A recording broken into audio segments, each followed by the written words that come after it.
Hello friends, for today's video I'm going to be reacting to your unpopular Avatar: The Last Airbender opinions. I did ask this question over on my Patreon, on my main channel's community tab, and also on this channel's community tab. So I'm going to go between all three of those. I'll try to get through as many as possible. I did not look at the unpopular opinions ahead of time because as much as possible I wanted to emulate that feeling of we're reacting to these together, and I felt it was best to do that by not having already taken a glance and a peek at them. However, that does mean that I might occasionally read some that seem kind of similar to each other, and if I do, I'm just going to be like, oh, this one we kind of already got into, and then I'll move on, and I don't want that to come across like I don't value your comments and you leaving your unpopular opinions. I just don't want to have this be too repetitive. But anyway, all of that said, let's jump into it, starting with the ones on Patreon. So the first one says, unpopular opinion, I would have preferred seeing Katara and Zuko together at the end instead of Aang and Katara.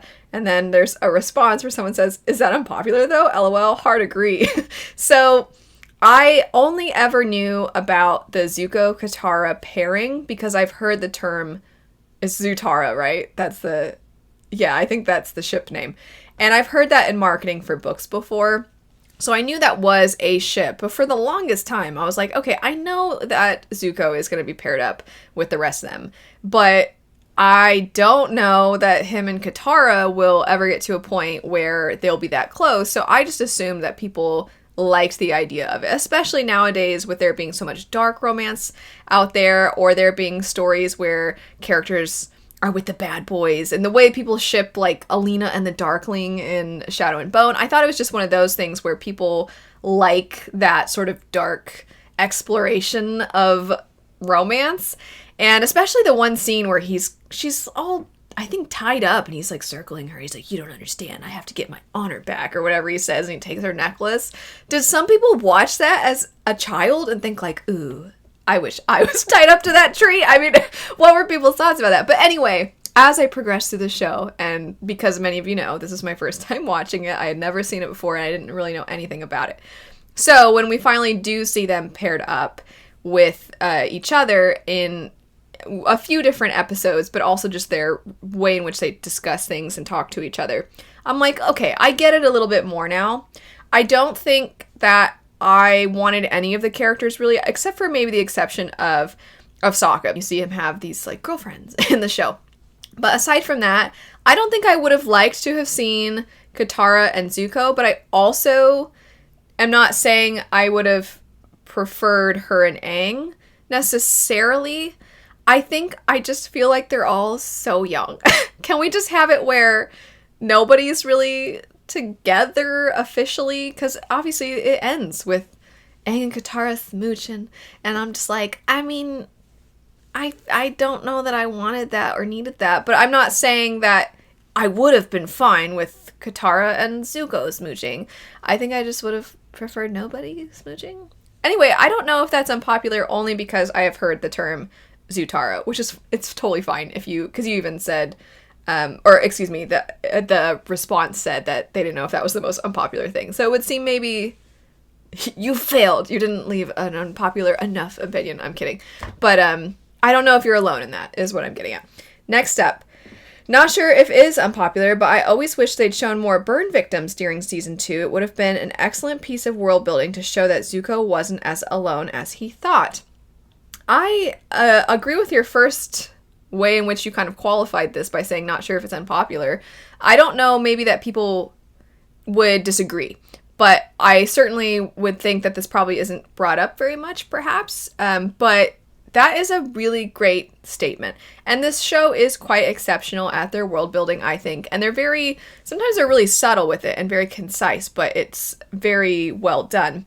And I think that this would have enhanced it. It also would have shown, I think, even more of the impact of what the Fire Nation has done to other groups. Because you're specifically highlighting season 2, which is when you're in Ba Sing Se not for the most part, but we're more Earth Nation in season 2. So I would imagine that more of these people are not those that suffered accidents within the Fire Nation, but rather are people who have been affected by the Fire Nation. I think that would have been great. And I think it would have enhanced what we saw with the very beginning of season 2, where Zuko is talking to that really sweet family, and then he steals from them, and it's heartbreaking. That's one of the best, most heartbreaking moments in the show, where you're like, Zuko, no, why are you doing this?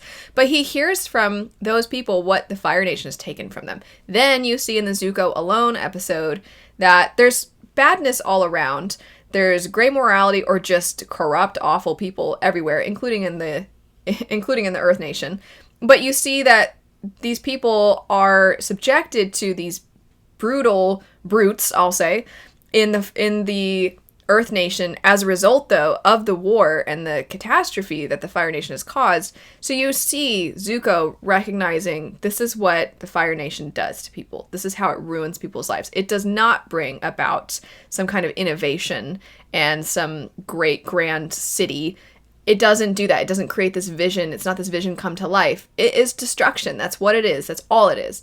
So he sees that, and then I think, to your point, if he had even more through seeing other people like him have these physical wounds, I think it would also help him connect what he's suffered and then see what other people have endured. And I think it would make him question, because he's always like kind of falling to this idea that maybe not that he deserved it necessarily, but like he needs to gain his honor back, when it's like, you're not the one who lost honor here. But if he saw other people who had just been burned for nothing, maybe it would have had him feel like, maybe I didn't deserve this. Anyway, what a great opinion. I was expecting to read these and be like, no, I totally disagree, or be like, what? But yours is that was great. That was great. I probably spent too much time on it. The last one for Patreon says, I don't think there should have been a romance story between Aang and Katara. Okay, we addressed this a little bit, but you're specifically highlighting Aang and Katara. So again, like, I don't mind at all Aang having a little bit of a crush on her. And, you get like the cute moment where in the headband episode where they're dancing and he has that dance with Katara and maybe she like blushes a little.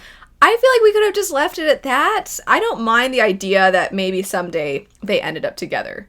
But I really did not need the whole show to pretty much end with them kissing. It just felt too like perfect little bow kind of ending, but it was not my favorite. So I'm in agreement with you there. Now switching over to ones from the main channels community tab. I love Aang and Katara together, which seems like an actual unpopular opinion in fandom's faces. Okay, so I don't know what the unpopular opinion is. I'm turning this all over to all of you because a lot of you are much more in the fandom than me. I avoided looking at fandom things as a result of the fact I'd never seen it and I wanted to know nothing going in, which means I still don't know what the popular and unpopular opinions are. So is this an unpopular opinion or is this the popular opinion? I don't know. But anyway, I'll just say again, even though I've kind of already said it at this point, it'll be the third time. I don't mind the idea of them leaving off in a place where it's like, maybe they'll end up together and that would be cute. I would have liked it like that. I don't hate the idea of them together in the long run. I just wish we hadn't seen it because it felt way too quick and it wasn't great. I mean, the show does so much so well and I don't think that was the best. Next up, genuine unpopular opinion. I think it's funny that you said genuine because I know you didn't mean this, but it's almost implying like everybody else is not being genuine. The Great Divide is not the worst episode of the show. Ooh, okay. It's far from the best, but it introduces more concepts to the world building, such as Ba Sing Se being seen as the safe zone of the world. It also shows that there are more than the four main groups of people with their own grievances and conflicts with one another. It also has the canyon crawlers, which are some of the best, most unique animals that inhabit the world. Okay. I don't know that I disagree. It's not my least favorite episode. My least favorite episode is the beach episode, which I think is the most... I literally think it's my least favorite. It's not that nothing important happens. I always feel the need to say that. Important things happen. I just hate that episode. I hate it so much. But I digress. Moving on to your unpopular opinion. Bonus.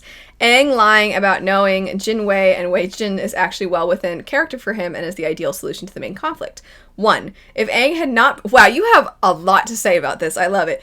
If Aang had not been lying and had genuinely known them 100 years ago, it would have been too convenient. The show already had Boomy to fill in the role of Aang knowing an important person in the past. Him just so happening to know these two kids would have been bad writing. I agree. 2, his lie does not turn the moral of the episode into solve multi-generational conflicts with lies and erase history. The conflict between the two tribes is introduced as one that has no correct solution because the original problem is lost to history. Now the descendants are squabbling because that's all they know what to do with each other. They have developed their entire cultures and personalities upon a meaningless fight. Aang lying about the two men being brothers and young children at that brings the conflict to a close that equally indicts both parties for taking it way too far. 3, this episode is one of the first overt times we see Aang struggle with choosing a side in a binary conflict instead of seeking a third pacifist option. The show starts us off with a low-stakes example of this so it can sit at the back of our minds, percolate a little bit more as Aang grows as a character, and then comes to a head in Book 3 when Aang is faced with the high-stakes dilemma of what to do with Ozai. Is it the best episode? No, but I think fans tend to overlook what it does do well and have passed that bias down to subsequent generations of fans with no thought as to whether it's true or of the original fandom that just decided it was 20 years ago.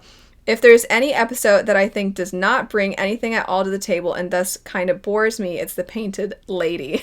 So I will say I have noticed from the comments that The Painted Lady does not seem to be among favorites. However, that said, The Great Divide, it was like instant. Everybody's like, oh, you've got to this episode, you've got to this episode. And I didn't love it. I thought it was like a little silly. I really like everything you added to this, though. I think that provides a lot more to that episode. I really like all of your critiques of the way in which the fandom as a whole has come to just decisively say it's bad. When I came to it, I was like, it wasn't my favorite, but I didn't have passionate frustration or anger at that episode. So I do think there's something to be said of the way in which there's like this emboldened opinion. If I feel a certain way and then I see other people who feel a certain way, okay, well now I can say louder that I felt this way, and then other people will hear me and they'll agree with me, and so we can all just together be like, yeah, the episode sucked. But I think I'm with you. I don't think it's as bad as people say. I don't think it's great. I don't think it's the best the show has to offer by any means. I do understand that some people might skip this episode on rewatch because while it does do all the things that you mentioned, it's also not maybe as significant to the really big plots. But I do feel like Aang lying is... There's also something to be said of that was his solution, because he doesn't typically seem to go that route of, like, be dishonest to solve problems. So I think it shows when Aang... It might indicate that Aang values peace over principles. That might be too simplistic of a way to say it. But regardless, I do really like the way in which you've kind of described how fandom culture can lead to a lack of conversation about something that's just generally agreed upon. And also, I really liked your arguments on behalf of that episode. It's not my least favorite episode by any means. Anyway, I really loved your comment. Mine is that Korra was actually a good follow-up, one I enjoyed a lot. I'm so sorry. I can't comment on that because I haven't watched Korra. If I do watch it, it might not be for a while, just because I want there to be some time. If I do watch it, I should rephrase. If I was to watch it now, I'm afraid all I would do would be compare it to the first. So I don't want to do that. If I go into it, I want to give it a fair shot. And I think that requires time. So I chose the most opposing thing possible, apparently, by picking Attack on Titan, because Attack on Titan's so violent. Anyway, Zuko accidentally saying Father Lord. Okay. And, although probably not unpopular, Toph and Zuko should have had a little adventure like everyone did with him in season 3. Also, Sokka is underrated for everything he does for the team and how brilliant he is. Okay. I think the Toph and Zuko thing, while it was kind of funny that she finally opened up and he was like, I know you had a rough childhood, but we need to find Aang. It was really sad. I was like, aw, I feel like Toph is usually so tough and gruff, and she was finally being more vulnerable. And it was to Zuko of all people, and Zuko was like, I can't right now, basically. Or we can't right now. So I do wish she had gotten some kind of adventure as well. I do think we would have missed that kind of funny moment, but I don't mind. I think what I'm saying is I think I would have been happy to have traded that funny moment. But we do see her have that really sweet moment with him in the episode with the Ember Island players, where she tells him about Iroh and how she had met with Iroh. And even though they didn't go on a whole adventure together, to me, that it's not that was more significant than what transpired in the adventures that he had with the other characters. But it felt like so much more of Zuko getting to have something meaningful, and like Toph got to give that to him. In the other instances, it's a lot of Zuko giving a lot of himself because of the guilt he has. So he gives so much of himself to help Sokka, and then he gives so much of himself, and he has to really humble himself when he's helping Katara. And then with Aang, there's more of like this brotherhood feeling where they work together. But Toph got to give him something special.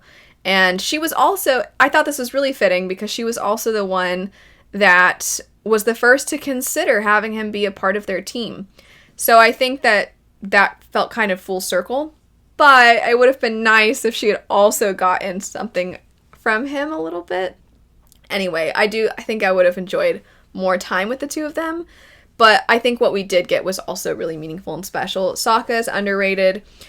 I don't know if Sokka is or isn't. What I do think is that Sokka got a little bit sidelined in Season 3, which bummed me out a little bit. Season 3 to me was not as strong as Season 2. I think Season 2 is the strongest, and I think Season 2 balanced the characters well. It did give us a lot of Zuko, but I don't think Season 3 balanced the character development across the cast as well, and I think part of it is Sokka being sidelined. I know he got the two-parter episode, but even then, I don't think Sokka got as much time. But I can't comment as to whether I think he is or isn't underrated.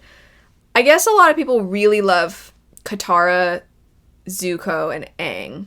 I guess, you know what, I probably can say, I think, because I've seen also a lot of love for the Blind Bandit, for Toph. So yeah, maybe he just doesn't get enough. I can probably agree with that, even though I don't know the fandom opinion very well. Next up, I don't know if liking the lion turtle is popular or unpopular, but it worked for me because Aang was never going to do what Ozai actually needed done in a children's cartoon. So whatever. His end was probably even worse for him as a power-hungry maniac anyway. So yeah, I have no idea either if it's popular or unpopular. To me, it was very convenient. I think I've said before, though, that the ends of every single season had something to this extent. Obviously, we have UA and everything with the moon in Season 1. In Season 2, you have the guru, and then in this season, you have the lion turtle. So it was kind of a pattern to always have something pop up that helped them with their conflict.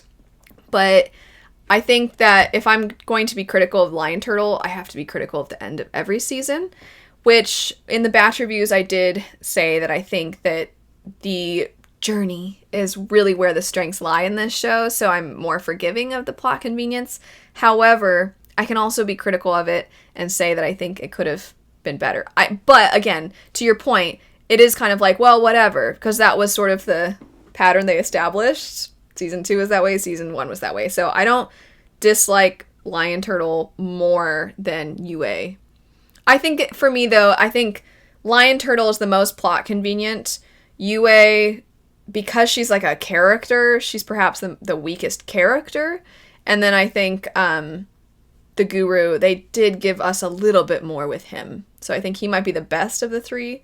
Then UA and Lion Turtle is kind of a toss-up as to which one's weaker. Anyway, next up, the only real Lord in Avatar: The Last Airbender with any legitimacy whatsoever is Melon Lord. Melon Lord. Wait, hold on. Do I know who Melon Lord is? Are we talking about Cabbage Guy? I don't think so. Am I dumb? Am I not a real fan? Who's Melon Lord? This is what happens when I don't look at things ahead of time. Melon Lord. Oh, Melon Lord Toph. Oh, okay. Toph is Melon Lord. Oh, okay. Okay. I feel bad now that I didn't remember that. The magic system doesn't have a way of keeping the earthbenders in check. My husband would 100% agree with you because he's like, dude, the earthbenders are so cool. They're so powerful. They could literally end every fight in a second by opening a hole in the ground, but there isn't a reason for them not to accept for some honor code. I love the magic system. It's just not complete. Edit to add. Also, there's not enough death. I mean, I understand that it's a kid's show, but with the plot bending, the world bending, realistically, there should be more death, but it's still an amazing show, and I absolutely love it. Yeah, just for future, if we end up doing these sorts of unpopular opinions about other shows, just always, you don't by any means have to clarify that you love the show, which you're welcome to do so. I just don't want anybody to feel like because they're voicing an unpopular opinion or a criticism, I don't want you to feel as though you have to defend that you like the show. I think that the reason it's unpopular is because you exist within the fandom and you like the show. So I don't want anybody to feel like they have to say that, because I do think there's this idea that if we criticize something, that then we must not be real fans, and I don't want to perpetuate that idea.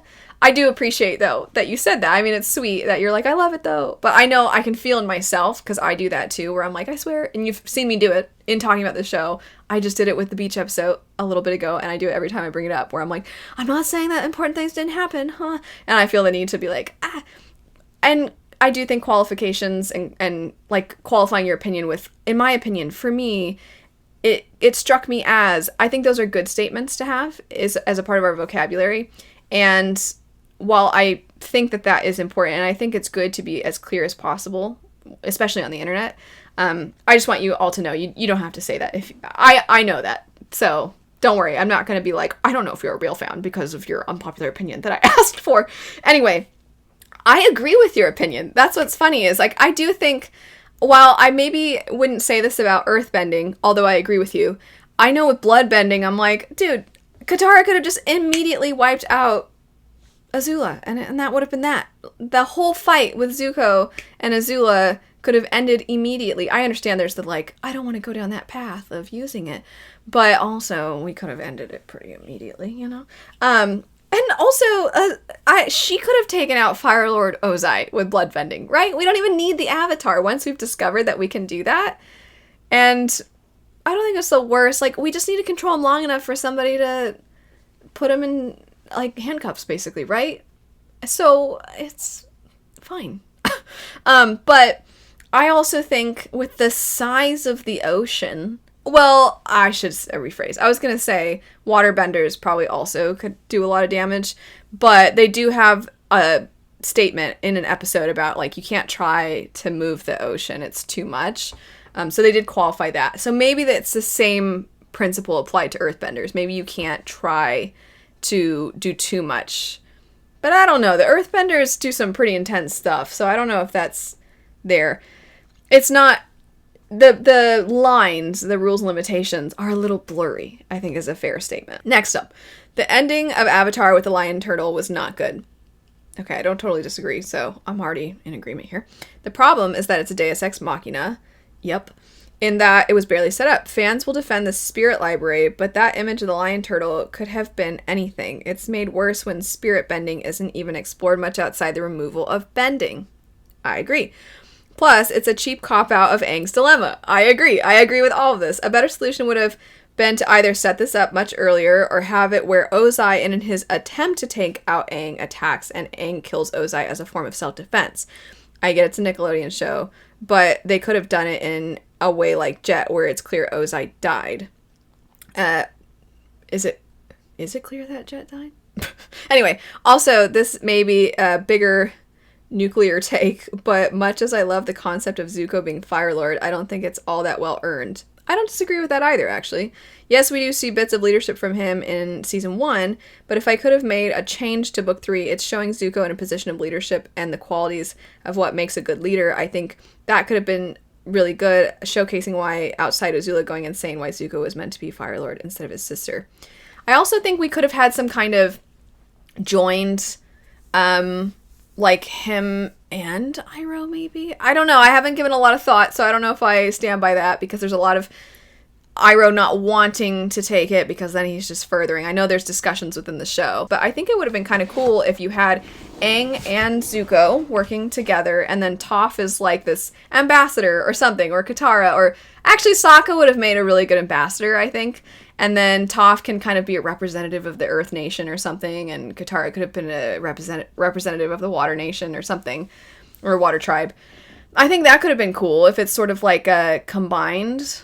Not that I'm advocating, like, I'm not trying to be like, this is how all governments should be run. I just mean within the context of this show. This isn't meant to be like a... I'm not trying to give, like, political opinions or something, just to be clear. Now, everything else that you've said... I totally agree. I mean, I kind of think Lion Turtle is a little Deus Ex Machina as well. And, I mean, what's his name? I'm already forgetting, because who cares about this guy? What's the guy's name in season 1 that is so obnoxious and is constantly wanting to fight Zuko, and he's a bad leader? Zhao? General Zhao? Was that his name? Anyway, that guy. I think that guy died, right? When, like, Zuko reaches out to him and the guy, like, no, and then he goes into the water or something like that. We could have had something like that with Ozai. There are other options. And I'm not even saying he needed to die. Next up, Zuko and May were a bad couple. I mean, I don't like them. I really, when the one episode starts with her saying something like, I hate orange, or whatever she says, and he's like, I love how much you hate the world, or something stupid. It's just so, I was like, is he dreaming? I didn't like Zuko in the Fire Nation. I'm sure that's not an unpopular opinion or anything, but yeah, I didn't love the two of them together by any means. I don't think they brought out anything I enjoyed in one another. Don't know if it's unpopular, but the execution of Jet's death always bugged me. We've seen so many people get hit by boulders or smashed on rock pillars, but he's the only one who dies from it? Or do benders have a higher resistance or something? And so he, as a non-bender, gets the short end of the stick? I don't disagree. I feel like there's some pretty intense hits. The earthbenders take really intense hits from each other. But yeah, I don't know. And also, like, did he die? It never is it confirmed that he's absolutely dead? I feel like they left that kind of up in the air. I mean, I assumed that he's dead. I assumed that he died, I should say. But I don't know. It's just kind of I think he did, and maybe it was meant to be I didn't really feel anything. I literally forgot to comment on it when I did the patch reviews. That's how much I didn't care. Anyway, Aang always mentions Kuzan, but we never see him. I think it could have been a cool reveal if he was like Boomy, was as old and a part of the Lotus Gang, or even an old member of the Fire Nation. I don't know. Seems like a missed opportunity. Yeah, I could see that. I do think that Boomy's exceptionally old, and I'm surprised that even he's still around. But I think maybe it would have been nice to see a little bit more of Aang's past, beyond just the couple. Like, you see the storm. You see a little bit in that episode, and that's about it. You don't really see much else. I guess my unpopular opinion is the franchise may not have as much mileage beyond fan service at this point. I really like this series and look back to it often, same as Fullmetal Alchemist, but I'm not sure what's left to say going into the future, whereas something like Mistborn Era 3 has me asking so many questions. So I guess I perhaps don't know the full meaning of your statement if you're just saying, like, we've had all the conversations there are to have. Like, there's not much to dissect anymore. We're not really going anywhere with it anymore. We've kind of, there's everything that we could do with it has been done. I don't know if that's what you're saying. But I do think that at some point it's just going to turn into speculation after speculation, and there's not really like a new thing to discover. I think what you mean by talking about Mistborn Era 3 is that because we have Mistborn Era 1, Mistborn Era 2, and we know there are things that are hinted at and foreshadowed that once Mistborn Era 3 comes out, you can then go back and look and see things with a different lens or see what foreshadowing is placed and that sort of thing. But since Avatar is essentially over, that there's not as much to dissect. I'm so sorry if I'm misunderstanding what you mean by it may not have much mileage beyond fan service. What I will say, though, is I thought it was a very impactful show. I think more than saying that I think it only really can do fan service at this point, I would say that it's so good that new viewers of this, especially young viewers, I still think it has really valuable lessons that are not only the kinds of things that were maybe for the audience at the time that it came out. I mean, I watched it as an adult and I thought it was very powerful and done really well. So I imagine if somebody were to show kids this show, that they would be really impacted by what happens in it, and they could come back to it as adults and be like, wow, I didn't even notice this about it, and things like that. But maybe that's not even what you're trying to say, so I'm really sorry if I'm misunderstanding. But if you're talking about like world building type things, I definitely agree that I don't know if there's much else to do. I'm not going to go into a whole side tangent about this, but this is part of why I don't love them constantly making live actions as if the animated show doesn't stand on its own. First off, just fine. And second, it's better than what they could do with these live actions. Moving on. It would have been delightful if Aang and Katara had maintained their friendship throughout the series. I believe that the absence of romantic relationships among the main characters could have offered a refreshing viewpoint of their interactions. Platonic relationships are often more meaningful and enduring than forced romantic ones. So I know we've touched on Aang and Katara a lot. All I'll add is I kind of felt like there was almost more of a cute, like, flirty connection between Aang and that girl in the headband episode than Katara and Aang. I don't know, I've talked about this enough. But I agree that it would be nice to just have everybody be friends.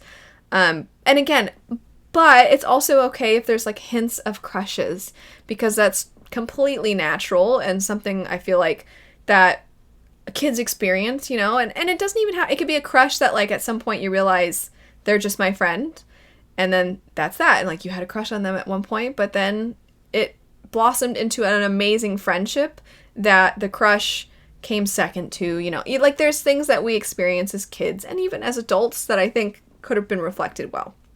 Next up, mine is that Katara and Zuko should have been a thing. Would have been so good. Okay, we've talked about that one. I don't know where they could have put this exposition in, but my unpopular opinion is that the show really suffers from a lack of information as to what bending is. Like, is it genetic or so linked to culture that it might as well be? Could Sokka have learned water bending if he tried hard enough? What happens if two different benders have children?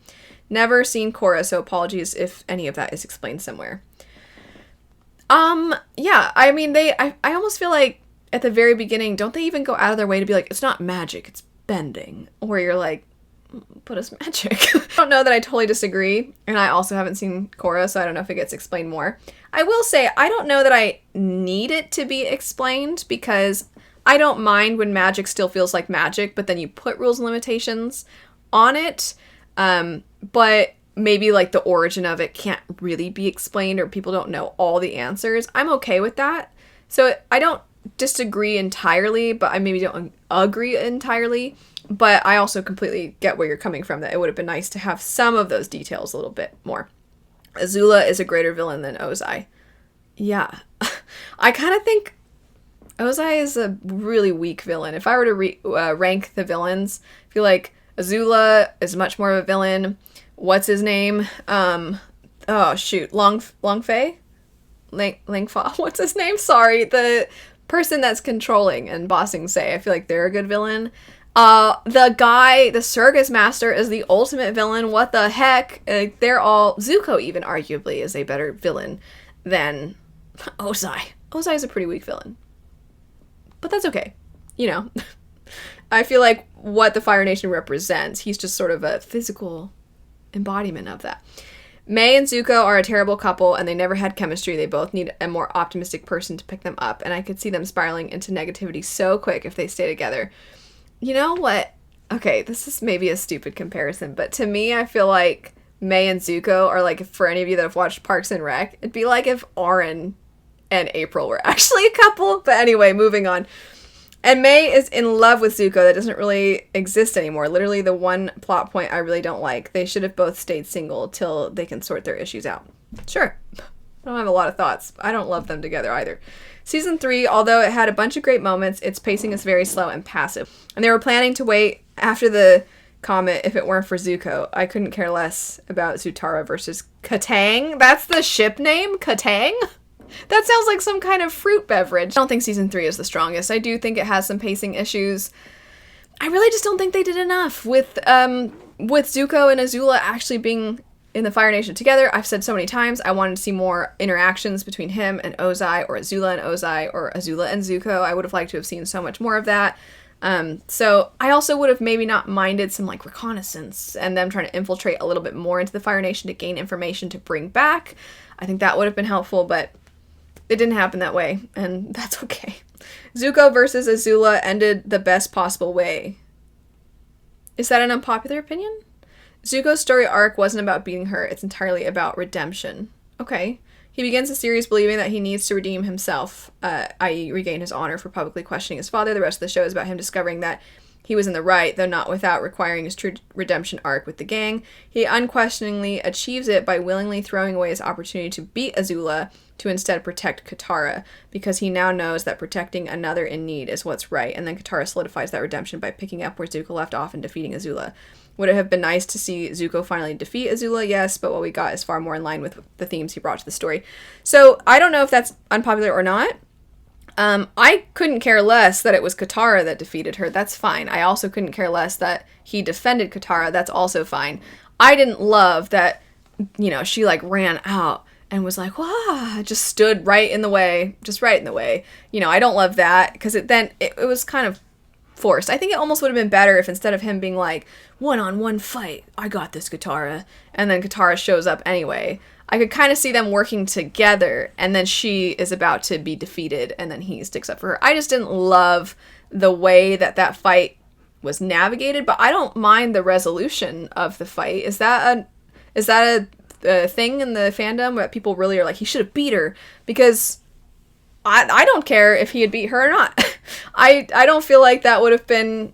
Is that what people think? That him beating her would have been the true sign that he's redeemed himself? Because I definitely would disagree with that. I'm getting like kind of high pitched, sorry. I would disagree if that's how people feel. I don't agree with that, and I would be in agreement with you. But I don't know if that's how people feel. Toph and Aang should have ended up together. I don't know if you're being serious or kidding. I disagree, but I also don't mind that that's your opinion. There are no filler episodes. Depends on your definition of filler. I think that maybe there is intention behind a lot of episodes, and there are, you know, like the Great Divide, there was a really good argument given as to why that particular episode has something important in it. So it depends on your definition of filler. Are there episodes that are so weak we might have been able to change them, do something different with them, skip them on rewatch? Yeah. I don't think, though, that your statement by saying there's no filler episodes, I'm not trying to imply that you're saying that none of the episodes are weak, because I think there are some that are far stronger than others. But I might agree with you. I don't think there's anything that's absolute filler. I think there are some episodes we could have done much more with, or we could have taken some episodes out and put something different in, and that would have made the overall show and the character arcs better. So, but again, those are different statements. So I might agree with you. I might agree with you there. I don't know that there's anything that was just like, oh shoot, we have to have 20 episodes this season and we only have 18, so let's just throw in some random thing. Maybe some people would say that the, what is it called? The Daydreams and Nightmares or something like that. I'm forgetting the exact title, so sorry if that's incorrect. But maybe some people would be like, that's a filler episode. But I'm like, is it though? I mean, it really gets into Aang's mind of how stressed he is, and in a very Aang way, and what stress can do to a person and how there's all this weight on his shoulders. You know, I would understand if somebody's like, I just skipped that episode on rewatch. I'd be like, oh yeah, that makes sense. I get why. Aang is nervous. Okay, move on. You know, you could argue that you can just say that and then go to the next episode. But I still think it served a purpose, and that they were intentional with it. Whether you like the way it was executed or not, I think is totally up for debate. But yeah, I might be with you. I don't think there's anything in the show that is just there to be there. I don't know how popular or unpopular this view is, but Azula having a redemption arc in this imaginary season 4 makes no sense. In general, her getting a redemption arc served no purpose for the story, but that's a separate conversation. Anyways, it is unrealistic, and it would be bad writing if Azula got a redemption arc after one season when it took Zuko almost 3 seasons to develop his redemption arc. We don't see her enough. We don't see enough meaningful... I mean, she has some pretty awesome fights and stuff like that, but I feel like we would need more, and I'm with you. I don't know this imaginary, like, she's redeemed in season 4. Is she? I don't know. I wouldn't know. I think that would be weak as well. I guess if that's an agreed upon view. I have heard, one of my friends said after I watched the show, that apparently maybe back in the day they had thought about making another season, and that it would be kind of focused on redemption for Azula. Where it ended is a better place, where you don't really know what happened to her. My hot take is that I like Korra better. I can't comment on that, but I'm glad that you like Korra. I did not like Aang and Katara, and no, I'm not a Zutara advocate. Did not like them either. So it seems like the romances in the show, people are just like, they didn't do a very good job. The beach episode is one of the worst from season 3. Did I find someone who agrees with me? It's all tell and no show. Thank you. I feel like somebody understands my feelings. I mean, sorry, Luna's grumbling, so I'm a little distracted. Yeah, when I was like, maybe all of you like this, I don't know, I kind of didn't. And I was talking about how the same thing. I was like, it's so on the nose. And then, you know, what was kind of funny, I'm not trying to make fun of all of you by any means. I hope this doesn't come across that way, but it was kind of funny to be like, everything's on the nose. People were like, but also May made a face, or Ty Lee, her expression, or you see Azula like kind of, and I'm like, I know. That's my point. I know. I saw it. They made it all really evident, and I wish they hadn't. Anyway, I'm gonna keep reading because there's more. It's all tell and no show. Like, yes, Zuko, we know you're mad at yourself. Yes, Azula, we know you think your mother hated you. We don't need you guys to say it outright. We didn't need to see Azula flirt awkwardly with a boy because her character was never about her social or romantic life before. The only good part was hearing about Ty Lee having 6 identical sisters, but even that might have been mentioned before. It's such a cringy episode with no real upsides. Total waste of time. I hate that episode. Again, even though I even said earlier, like, you all don't have to qualify, you know. I recognize important things. I just agreed with the person that said I don't think there's any filler. So, okay, maybe I don't totally agree because I don't think it was a total waste of time. I do think it served many purposes. And I liked the idea, like, I was actually thinking it was going to turn around when there's all this silliness with the party and all these things. Then Zuko goes back to that house and he's looking at these things that remind him of his past. And then Azula shows up and I'm like, are we going to finally get a really good, deep, meaningful Zuko-Azula interaction in this episode? And then it kind of was like, let's have a bonfire. That was actually a pretty good Azula. I'm not going to lie. So they have a bonfire and then they just air out all their... And again, I know some of you are like, yeah, but even then Azula is still being like condescending towards... And I'm like, I know. I think it's just going to be some of us hate this episode and some of us love it. I did not like how on the nose it was. And I think it made, although I said this at the very end, the fact that Ty Lee has all these sisters that they all look alike and she feels she doesn't stand out and then she joins the Kyoshi Warriors is really funny to me. I really enjoyed that. But otherwise, I'm not really a fan of that episode. Okay, now I have to switch to the comments that were left on this channel. So one moment as I switch on over to that. I don't usually do things on my iPad, so I feel like, I'm like, what? Push this button and then push this one. Oh my gosh, there's so many more. And it's so hot in my house. I have to turn the air conditioning off when I film because the AC unit is right outside this window that's here. And it's really loud, it's really noisy. But I'm starting to get a headache because it's hot in here and the lights are shining. I really want to get through as many as possible, if not all of them. Hopefully a lot of them are replies. Okay. First one, you have multiple. A few. Azula does not need a redemption arc. That would completely destroy the point of her character. Okay, we kind of talked about that. The Legend of Korra, is a great sequel series. Good to know. Season 2 is the best of Avatar: The Last Airbender. Is that an unpopular opinion? I agree with you. Aang and Katara are one true pairing. Zutara doesn't make sense to me. If it took Katara a long time to even consider him a friend. A romance between them would feel absurd. The Great Divide isn't that bad. Okay. I feel like a lot of those, one, we've talked about, and also I don't disagree entirely with a lot of what you said. Not killing Ozai works for Aang's character. Yeah, I mean, you have more to say. I don't disagree with that. It works for his character. I know the fandom mostly hates it, and if it were any other character, it would feel like a cop-out, but not for Aang. I wish we saw one more episode of Azula's unraveling. That I definitely agree with. Why were the people outside the core group and the White Lotus members not shown fighting in the last battle? Always felt odd to me. Okay, that's fair. I agree with that statement. The only thing, it's not that I disagree, but you saying not killing Ozai works for Aang's character, the fandom hates it. So for me, I don't know what the fandom thinks. I don't hate that he doesn't kill Ozai. I think it is very fitting for him to not want to kill Ozai. I think that it's really plot convenient that they found a way, like last minute, for him to just take his bending. But I wish there was a way we could have just sort of imprisoned him where he couldn't have managed to use his bending or something. It was such a bad decision to set up a storyline about Zuko's mother and even have Ozai's last scene be basically a cliffhanger when Zuko asks him about her only to finish that story in a completely different format, graphic novels. I don't know if I totally disagree with you.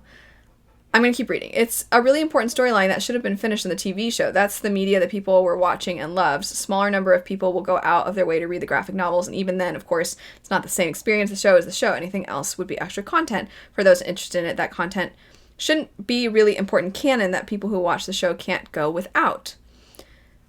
I almost think I would have preferred that they didn't explore that at all, and they left it up in the air. But I'm not mad that there's comics. I kind of like the idea of it being left up in the air and being like, whoa, wait, what happens? And then left it at that. Because I think that that is kind of a bold move to go in that and not have everything wrapped up perfectly. And then I also think they could have had it at least approached in the show a little bit more, or done the show. I think the timing of it would have been difficult.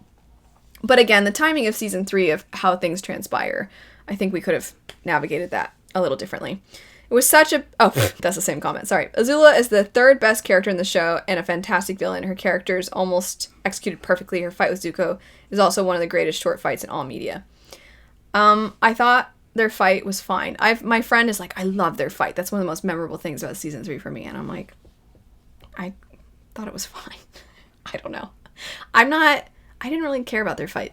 There was certainly emotional stakes involved, but I also don't think Azula is... I disagree that she's the 3rd best character. I think she is a character who we could have done more with, and then we didn't. And that's okay. But I don't think she's the 3rd best. And I don't really think that fight's that great. So I guess I just disagree. But, I mean, the whole thing is that you're saying that you think this is an unpopular opinion. If you agree with this comment, though, you know, Azula fans, feel free to talk about how awesome you think Azula is. Oh, hi, Sarah. Sarah's next. Unrelated to my love for Zutara, I do not like the way Katara and Aang's relationship was handled, especially at the end. Katara saying that she's confused at the Ember Island players, and the fact that those feelings are never resolved or addressed again weighs on me. I wish that their relationship could have been left more open-ended, because then I could at least pretend that they talked about that. LOL. Yeah, her problem is basically like, oh, but like... the stakes are really high right now. And it's like, okay, the stakes are fine. We can be together. Firebenders are actually the weakest benders, which is why their technology is so much more advanced. I agree with this. So, is that unpopular? I think that's a really, I agree with that completely. May is my favorite character. Okay, this has to be one of the most unpopular I've ever seen, and I'm excited. You miscalculated. I love Zuko more than I fear you is my favorite line from the series, and I always get goosebumps at that moment. Maybe not the most unpopular opinion, but I really don't see May get the love she deserves from the fandom. I mean, that is a good line, but also, I'm glad you love her so much. I mean, she just doesn't get a lot of time. I don't think Azula is a bad character, to go back to the other comment. I don't think she's a poorly written character. We just don't see very much of her, and I think her madness arc is not the strongest. But I think that my big complaint with those 3, Ty Lee, May, and Azula, is that we could have had more time with them and we didn't. And I also want to clarify that we don't always need tons of time to do a lot with characters. But in this show, I don't think that the amount of time we got with them really, that we did as much as we could have with them. Anyway, I'm so excited that you like May so much. I think it would have been nice to have seen her a little more. My biggest hot take is definitely that episodes that don't forward the plot aren't filler if they contribute to world building. I know, for example, the headband gets labeled as filler? No, it's how they show the propaganda that leads so many people to be so loyal to the Fire Nation. How is that? Anyway, it's labeled as filler, but I love the world building it shows for daily life in the Fire Nation, i.e. the brainwashing and alternate histories that the citizens get taught in the school. They're not all evil, some just don't know any better. I'm sad that the headband is seen as a filler episode because I thought it was so good. And it's such a good moment for Aang to get to be around other kids. And it's important for his arc, especially because I feel like it gives him more confidence. And it shows how important it is that the Fire Nation, that people get to see joy and lightness and happiness, and that they shouldn't be put down for expressing any passion toward anything other than these people they're supposed to revere. I'm sad that people don't like the headband episode. Okay, next up. I have a few. The only ship that really felt rewarding was Sokka and Suki. I don't know if I disagree with that. I think they were cute. Anyway, May and Zuko should never have gotten back together. The relationship is so bad, and they bring out the worst in each other's tendencies. Katara and Aang's relationship never sat right with me because it never felt deserved, and more like Katara was was given to Aang as a prize because he was the hero, and the hero always gets the girl. I don't totally disagree with that. Katara's anger and trauma finally getting addressed in the Southern Raiders is great. People mischaracterizing her or hating her because she talks about her mom a lot never sat right with me. People do that? What? Okay. Because she had to be the adult and the mom figure from a very young age and suppress that anger and trauma for years without getting closure. So when the time finally comes that she can't suppress it anymore, some people didn't like it or thought she was out of character, but I thought it made sense. I could literally go on a whole rant defending Katara, LOL, but I won't. Hey, you could go on that rant, and I'm sure I would be like, yeah, I would be like a hype man. I'd be like, yes, exactly, come on, keep it going. Yeah, exactly. On that note, Katara saying Sokka didn't love their mom the same way was very uncalled for, but not entirely false. Sokka doesn't even remember what their mom looks like. He just pictures Katara, while Katara remembers everything in devastating detail. I'm not saying Sokka didn't love their mom or doesn't mourn or have trauma from it, because he definitely does, but it affected them differently, and I think it's safe to say Katara took it harder than he did, but again, Katara should not have said it. Yeah, I mean, I don't disagree. Aang and Katara dating is creepy. Katara is older and acts like a mother throughout the series. Katara and Zuko were a much better match. It is a little... I mean, I don't want to shame young people for, like, having feelings, you know, because we all had crushes when we were younger. But as an adult, isn't she, like, 16 and he's 12 or something? I don't know. That's almost like... I don't want to say what I was about to say. I'll say it, but I don't like it. It's almost like the babysitter smooching the person she's supposed to be watching. I don't know. Blah. Anyway, okay. I have a couple. The Tales of Ba Sing Se is not that great of an episode. How dare you? The only reason it gets so much love is because of Iroh's bit and that frame of Momo lying in Appa's footprint. I mean, I really liked the moment between Katara and Toph. I really liked Aang helping the animals. Sokka's is silly and goofy, and Iroh's is great, and then, yeah, Momo at the end is really devastating. So, explain to me how it's not perfect? I'm just kidding. You're totally fine in thinking that it's not that great. I personally don't like May as a character. I don't think she's a good match for Zuko. I hated their dynamic in the beach episode. I understand her calling out Zuko for his anger, as she should have, but the times he actually tried to be sweet to her, she was kind of mean to him. Her line to Azula in the Boiling Rock will always be iconic, though. 3, I actually like the Great Divide episode. Some of you need to find each other and chat, because there's more agreement, I think, than maybe the fandom might have you think. Aang has lied in this... Oh, wait, I'm sorry. Let me restart the third point. I actually like the Great Divide episode. Aang has lied in the series before, and to a 12-year-old boy who was hungry, tired, and fed up with these people, he probably saw that as the best option to resolve the situation. It was that or watch the leaders kill each other. Katang is OTP. I'm forever gonna think of some kind of tangy beverage. I can't not now. I don't know if I have a whole lot else to add. Pretty bold of you to start with dissing Ba Sing Se, the Tales of Ba Sing Se, but whatever. Just kidding. Okay, next up. Season 3 has some good episodes, but as a whole, Season 2 is better and has a better finale. Yeah, I totally agree. Do people think Season 3 is the best? When I got done with Season 3, I mean, the whole show is great. And I don't think that by saying one season is better than the other, that's saying that the other one is bad. But I might think Season 3 is the weakest. Even though it has some really wonderful moments. The Earth King is one of the most cowardly characters I've ever seen. Is that unpopular? I'm pretty sure most people would agree with you. And despite the fact it's a Nickelodeon show, he should have been killed in the streets of Ba Sing Se by his bear while the crowd looked on and cheered. Oh my gosh. Okay, so the first part wasn't unpopular. The second part, yeah, that might be unpopular for a Nickelodeon show. His bear was really cute. His bear was so cute. And I think it's funny that his bear is just a bear. I couldn't stand him. I mean, he was a complete moron. He's an idiot. He ruins a lot of stuff. I think he's an idiot. I think maybe I wouldn't have wanted that death for him, but I did think it was kind of funny that it's like, this guy is such a disaster that just literally having him leave is the best case scenario. I think that's kind of funny. May Zuko is not a good ship, and it never felt organic, especially considering where we needed the ship to take us emotionally, so that May's betrayal of Azula works. Fair. Oh, where to begin? Uh-oh. Zutara is infinitely more interesting, believable, and natural as a relationship than Katang by the end of the series. It feels like the creator's delivery swerved away from it at the last second. Aang is the least dynamic of the series' main characters. I don't agree with that. I think that he is the most, on surface level, cookie cutter. he's optimistic, he's nice, he's a pacifist, he's sweet, you know, all those things. But I actually think there's so much depth to him. And I think when, like, you see those glimpses of anger, like when they take Appa, things like that, I think you really see the complexity in his character. But I mean, also, the other characters have a lot to them, so I get that maybe you like the other ones more. Besides Zuko, Katara is the series' best character. Okay. The show was in some ways limited by its ticking time bomb structure, with Ozai being the ultimate big bad. I think that's part of why the end is kind of uninteresting. The Legend of Korra is a great sequel series, and in some ways, not all, an improvement. All that said, I absolutely love the series. I hope you give Legend of Korra a shot. Okay, yeah, I mean, I don't disagree entirely with your statements, but I mean, I think I might feel a little differently, but I also am like, oh yeah, that makes sense. Which hopefully doesn't come across like I don't care about what you have to say.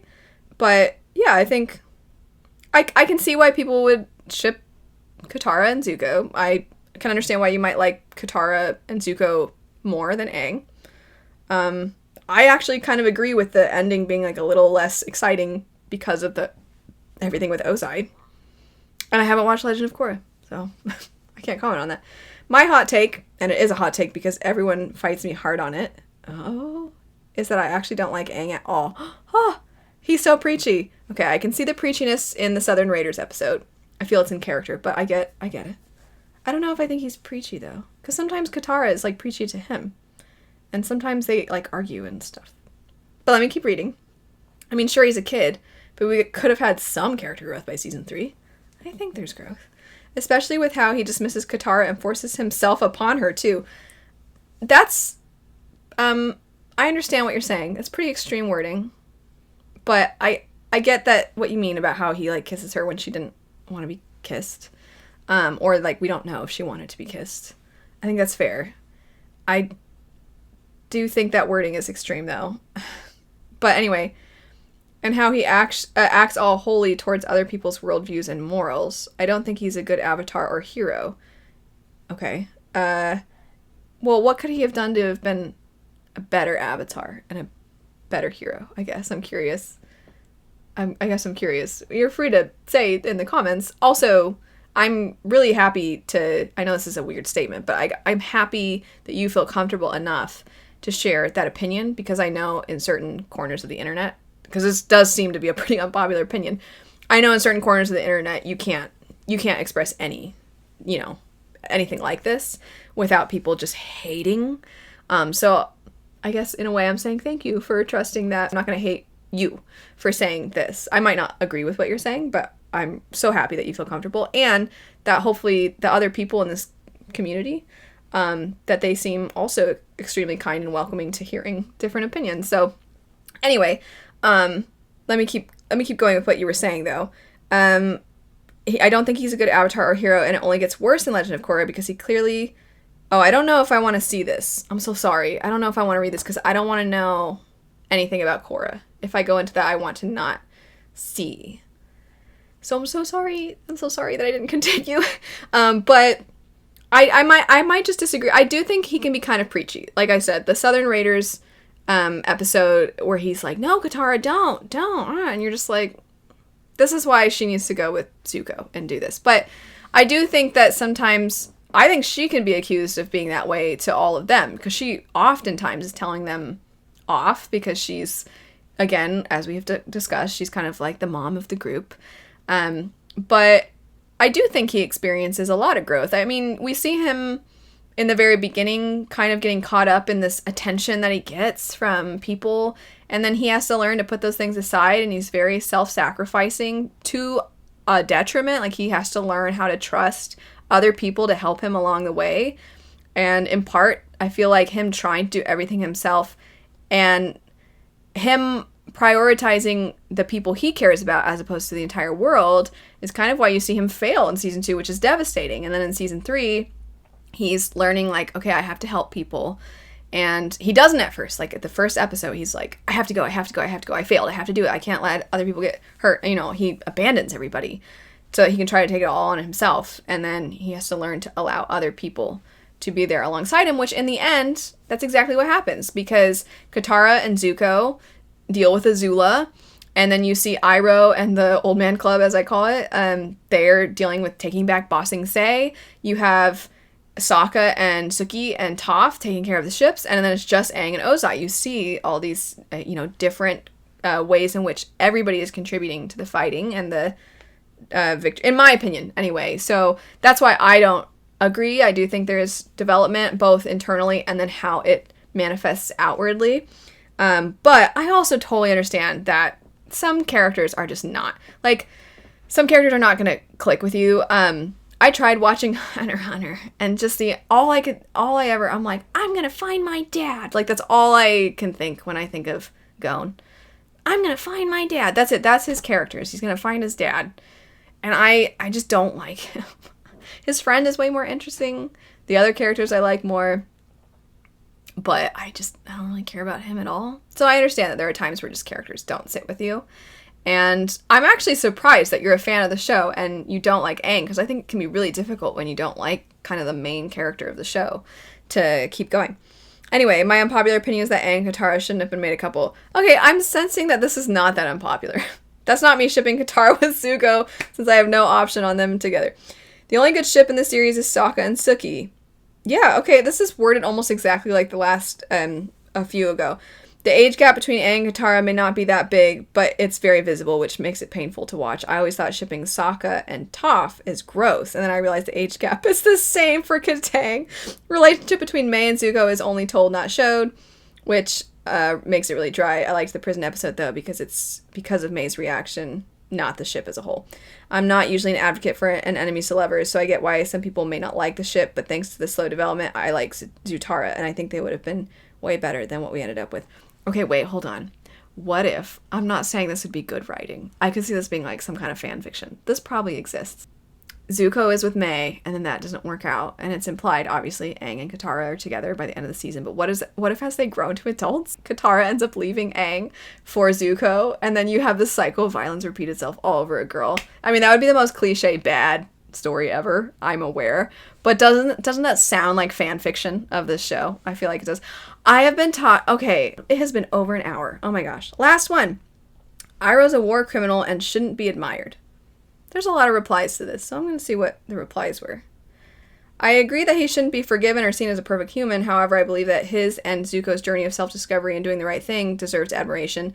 Iroh learned from his mistakes and actively worked against the Fire Nation since the end of Season 2. None of that takes away from the atrocities committed in Ba Sing Se, but who a character was before and who they are now is important. What war crimes did he commit? That's a question I have as well. And I'm not trying to dismiss the severity of war, but he was a member of a military. So I am curious what he did that was not within the rules of war. But anyway, he fought for the Fire Nation, a genocidal nation that wanted to establish an authoritarian government. He was at the siege of Ba Sing Se, undoubtedly killing people. Okay, so that's in response to what war crimes did he commit. Fighting in a war does not qualify as a war crime, no matter how bad your nation is, same as killing people during an active conflict unless they are civilians, so it is just a speculation. Someone said L take, what even are his war crimes? He never tortured or brutalized people in a way that's outside the realm of regular warfare in their war. Also, just because someone did something bad doesn't mean they're, one, beyond forgiveness, and two, don't have wisdom and admirable qualities. Iroh is wise and admirable because he understands the weight of his past actions. Someone said siege is not a war crime. Just killing someone during a siege or a war is not a war crime. There are very specific definitions for what a war crime is. We don't have enough evidence to say that he did commit one, but what we do know he did does not count as a war crime. And then someone at the very end just said, Iroh is pure evil. I don't know how I feel about ending on this one, but there's no more.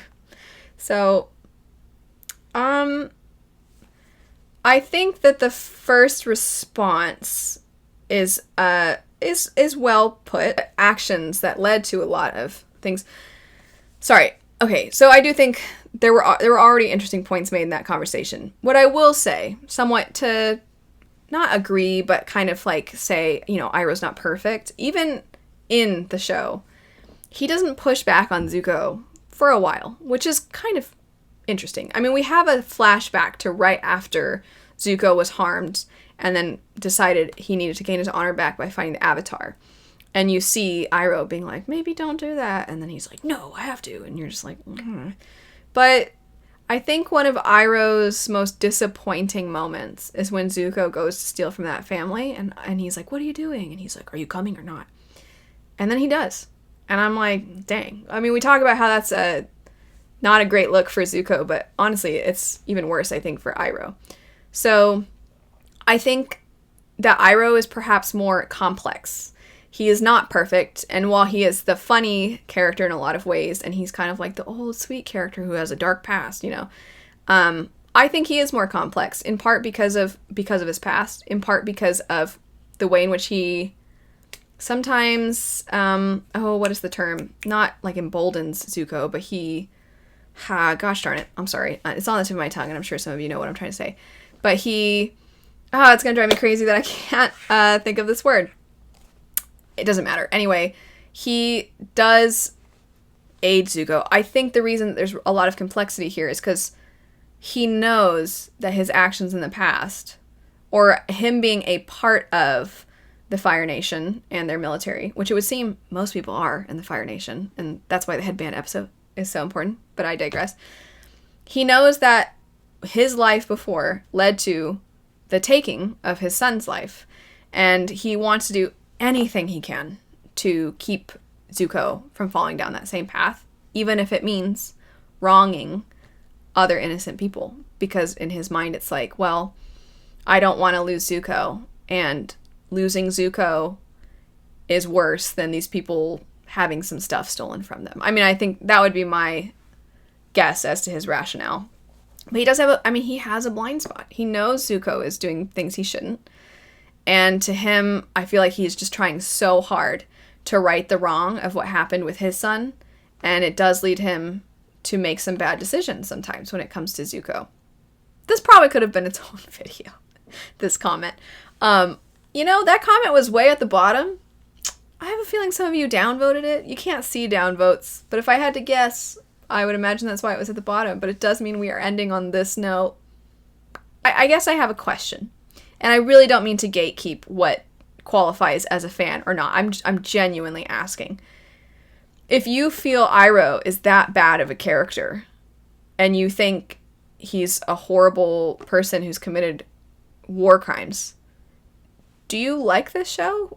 I really am not trying to gatekeep. You can be a fan and have this opinion, but it almost comes across as like, this is why I can't like this show, is because of the way in which the show depicts him when he is not a character that we should be liking or uplifting or admiring, however you want to look at it.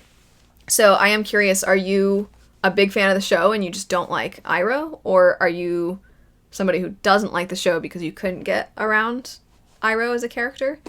Anyway, so I think that does take the cake. Bravo for the most unpopular opinion that I have seen. I think a lot of the rest of the opinions, there was quite a bit of overlap. I think loving May is a pretty unpopular opinion. I think hating Aang is a pretty unpopular opinion. And I appreciate, like I said before, that you all felt comfortable enough to share those unpopular opinions. I don't know exactly which Avatar themed video I want to do next, because there's a lot that I would like to do at some point. So maybe this will be next, but just letting you know to maybe be on the lookout. I kind of want to do a video where I am not telling you all my unpopular opinions, but you're telling me my unpopular opinions, because I don't know, because I've come to it new, and so many of you you're not only a part of the fandom, but you have been for years. And so it would be kind of interesting it feels very self-indulgent, so I apologize, but if you've been watching the batch reviews and like, oh dang, that's a hot take, and I had no idea, I was just like, I don't know, I don't really like this episode, and you're like, you should be quieter about that opinion. It'd be kind of interesting to know. I don't know where my hot takes are, so I think that could be fun. But again, I'm not asking you to leave those in the comments right now. That could be a fun video, though, later, is like my unpopular, or like my hot takes, my unpopular opinions. But I'm like having to get them filtered through you, so then I can be surprised, like, wait, what? People don't like that?